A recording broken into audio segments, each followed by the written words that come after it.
Welcome to this extraordinary press conference today. Representative Seelig and the caucus have been tracking what's been going on here. What we're interested in is knowing about assurances to the masses out there that this was not a backroom deal, that there was a lot of openness in terms of all of the representatives, including the minority caucus. We've had discussions, and as Senator Bramble noted, the bill has been out for quite a while, and that's the process that we use. We use that process by which we can review the legislation. He also held some conversation opportunities for us to learn more about the direction that he was going, how the negotiations were going, and allowed us to ask questions about participation by our constituents in the process, what that would mean for the process that we know at present, the convention primary process that we know at present, caucus system. For me, notably, I am heartened by the fact that there's an opportunity for broader unaffiliated participation in this process.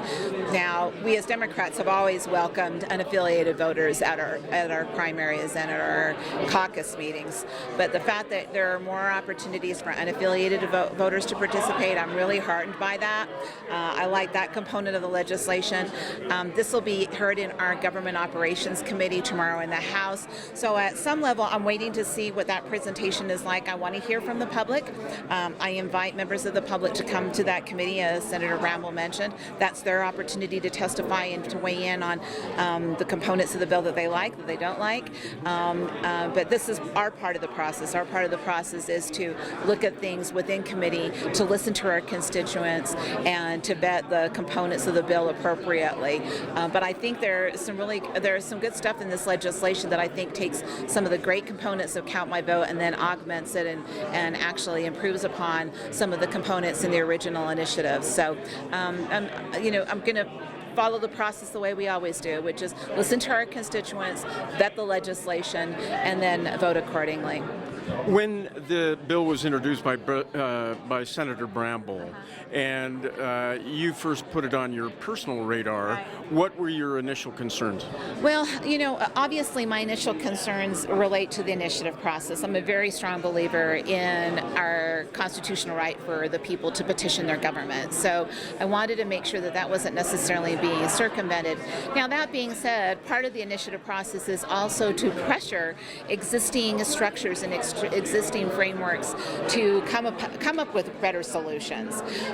So that was probably my first concern, is what is this doing to the initiative process? But now that I've had a chance to take a look at the legislation, again, what I like about it is there are some improvements upon the initial initiative, which I think will better open the doors to broader voter participation, as well as participation by people who would like to be candidates who struggle with getting through the caucus convention process. So there is an opportunity for people to step forward, utilizing both systems, and I do like that. Does the way it's been explained to you and the way it'll likely be introduced in government operations tomorrow morning, does it have the ability to make Utah a little more purple?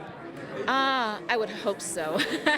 I think that I've always felt that the more that you involve the people, whether it's through the primary process and encouraging them to find out more about candidates, because there may be more candidates on the ballot, I think it pressures voters to really start to learn more about who those candidates are. The other thing, too, is expanding the opportunity for more unaffiliated voters also expands that process. So I think that it encourages people to participate more broadly, and hopefully that'll make the state more purple, because you'll have people who formerly have felt that their voices haven't been heard through our traditional processes. They see an opening. I'm hoping they'll see an opening here. So that's one thing that I'm particularly heartened by, because I think that in the past I have been very disenchanted with the fact that we have not had good voter participation in this state. And anything that broadens that is something I feel very strongly about and would hope to encourage. And lastly, we're kind of in crunch time now. What specifically are you hoping to get accomplished in the next couple of weeks? You specifically. Myself? Oh, well, in addition to this bill being heard tomorrow, I'm hoping that my Election Day voter registration project will be heard. It is, last year we didn't get it quite through the other chamber. We got it through the House, but not through the Senate. This year I've come to a compromise to do this as a pilot project initially, and I'm hoping that that will encourage the senators to get the bill through. That's something that I've been working on for the past 6 years, and I'm hoping that this is the year that we finally, scale that hurdle and get that into law.